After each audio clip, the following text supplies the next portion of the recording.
Exodus 16. The whole Israelite community set out from Elim and came to the desert of Sin, which is between Elim and Sinai, on the 15th day of the second month after they had come out of Egypt. In the desert, the whole community grumbled against Moses and Aaron. The Israelites said to them, "If only we had died by the Lord's hand in Egypt. There we sat around pots of meat and ate all the food we wanted. But you have brought us into this desert to starve this entire assembly to death." Then the Lord said to Moses, "I will rain down bread from heaven for you. The people are to go out each day and gather enough for that day. In this way, I will test them and see whether they will follow my instructions. On the sixth day, they are to prepare what they bring in, and that is to be twice as much as they gather on the other days." So Moses and Aaron said to all the Israelites, "In the evening you will know that it was the Lord who brought you out of Egypt, and in the morning you will see the glory of the Lord, because he has heard you grumbling against him.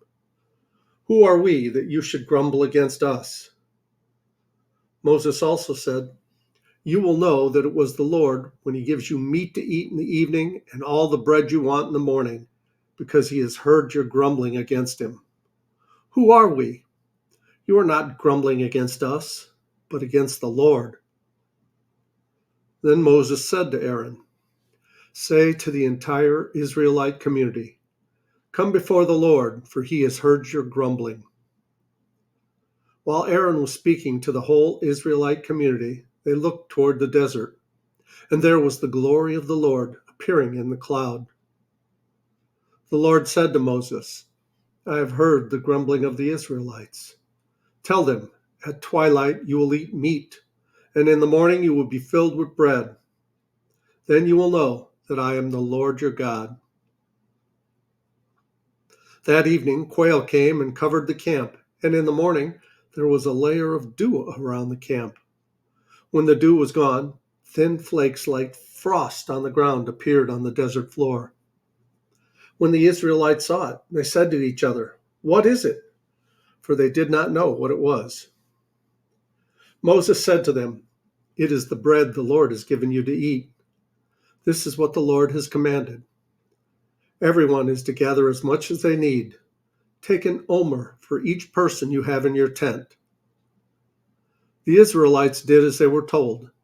Some gathered much, some little. And when they measured it by the omer, the one who gathered much did not have too much, and the one who gathered little did not have too little. Everyone had gathered just as much as they needed. Then Moses said to them, "No one is to keep any of it until morning."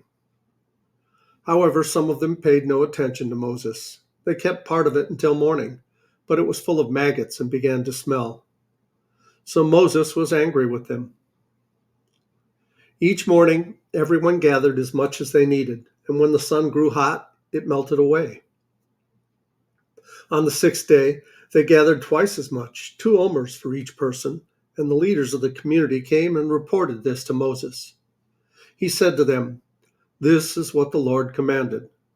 Tomorrow is to be a day of Sabbath rest, a holy Sabbath to the Lord.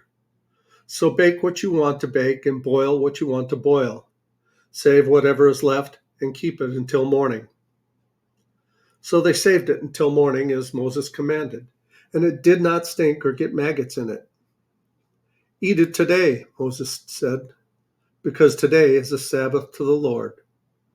You will not find any of it on the ground today. 6 days you are to gather it, but on the seventh day, the Sabbath, there will not be any." Nevertheless, some of the people went out on the seventh day to gather it, but they found none.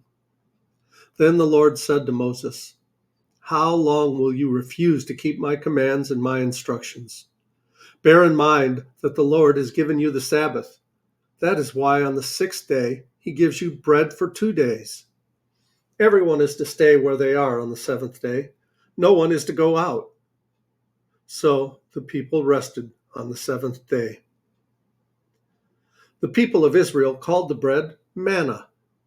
It was white like coriander seed and tasted like wafers made with honey.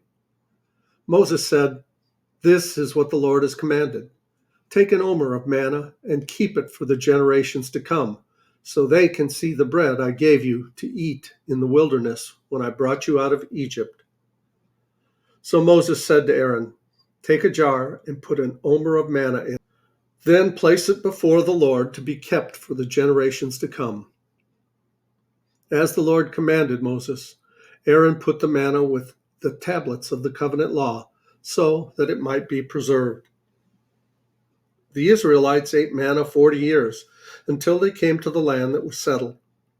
They ate manna until they reached the border of Canaan. An omer is 1/10 of an ephah.